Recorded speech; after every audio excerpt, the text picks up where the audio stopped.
George Orwell dediğimizde eminim çoğumuzun aklına hemen 1984 ya da Hayvan Çiftliği geliyor, değil mi? Ama gelin bugün o büyük romanların bir adım ötesine geçelim ve Orwell'ın bir deneme yazarı olarak ne kadar keskin, ne kadar nüktedan ve aslında ne kadar cesur bir düşünür olduğunu birlikte keşfedelim. İşe de doğrudan Orwell'in kendisinden bir alıntıyla başlayalım. Bu söz var ya, aslında bugün konuşacağımız her şeyin temelini atıyor. Net düşünmek, dürüst yazmak ve özgür olmak. Bunların arasındaki o müthiş bağ. Peki, o zaman hadi başlayalım. İlk durağımız Orwell'ın bizzat içinde yaşadığı, çok iyi bildiği bir dünya. Kitaplar, kitapçılar ve işe de çok temel, çok pratik bir soruyla başlayacağız. Hani hep denir ya, kitap okumak pahalı bir lüks diye. İşte Orwell tam da bu yaygın inanışa kafa tutuyor ve aslında durumun pek de öyle olmadığını söylüyor. Bakın, işin en ilginç kısmı da bu. Orwell kendi bütçesini masaya yatırmış. Şöyle bir bakalım. Kitaplara ve dergilere yılda yaklaşık 25 sterlin harcarken tütüne ne kadar harcamış? Tam 40 sterlin. Yani aslında sigara alışkanlığı okuma tutkusundan çok daha pahalıya geliyormuş. Bu da Orwell'in bir kitapçıda çalışırken yaptığı o inanılmaz esprili gözlemlerden sadece birkaçı. Dükkana kimler mi geliyor? İlk baskı koleksiyonu yapan züppeler, ders kitabı için pazarlık yapan öğrenciler, ne alacağını bilmeyen kadınlar. Ve tüm bu curcunanın sonunda vardığı sonuç ne biliyor musunuz? Gerçek kitapseverler, yani o kitap kurtları dediğimiz insanlar aslında sandığımız kadar çok değilmiş. Peki, kitapçıdan çıkıp şimdi de profesyonel bir yazarın, bir kitap eleştirmeninin masasına oturalım. Bakalım orada durumlar nasıl?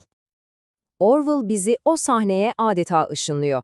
Gözünüzde canlandırın, soğuk, dağınık bir oda, her yer kül tablası, yarısı içilmiş çay fincanları, işte bir kitap eleştirmeninin çalışma ortamı bu kadar iç karartıcı. Peki görevi ne? Önünde bir yığın kitap. Hiç ilgisini çekmeyen, hakkında zerre fikri olmayan 5 tane kitap ve hepsini ertesi güne yetiştirmesi lazım. Tam bir kabus değil mi? Hal böyle olunca sonuç ne oluyor? Uydurma övgüler. Hani o hepimizin bildiği basmakalıp laflar var ya, işte onlarla dolu, zamanında teslim edilmiş yazılar. Bu iş resmen insanı sahtekarlığa itiyor. Hiçbir şey hissetmediğin bir kitap hakkında harika hisler icat etmek zorunda kalıyorsun. Orwell o kadar net söylüyor ki, çoğu kitabın alabileceği tek dürüst eleştiri şu olurdu: bu kitap değersiz.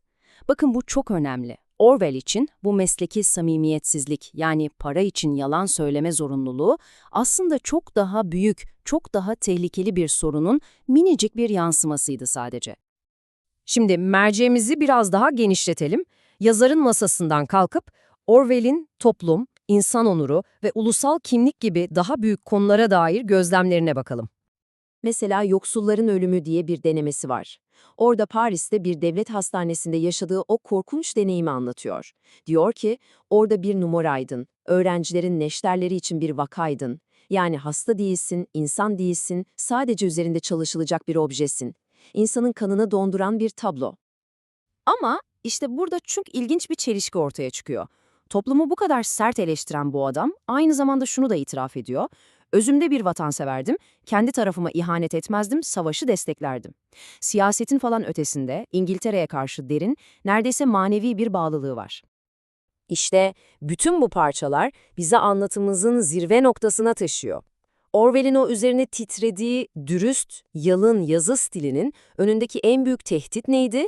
İşte şimdi o nihai uyarıya geliyoruz. Bu tehdidin adı totalitarizm.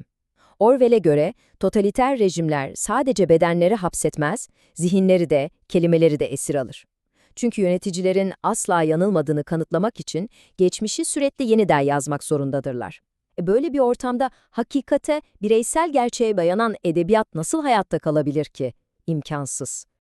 Peki bu zihinsel ölüm süreci nasıl işliyor? Orwell bunu adeta bir reçete gibi 4 adımda özetliyor. Önce sürekli değişen parti çizgisine sorgusuz sualsiz uymanı isterler. Sonra işlerine gelmeyen gerçekleri yok sayarlar. Bu da yazarı ya yalan söylemeye ya da kendi kendini sansürlemeye iter.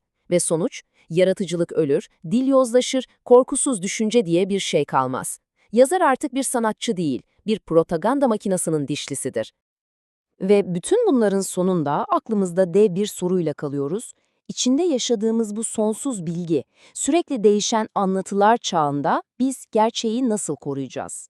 Orwell'ın o dürüst kelimeler için verdiği mücadele bugün belki de her zamankinden daha önemli. Bu sadece onun mücadelesi değil, hepimizin sorumluluğu.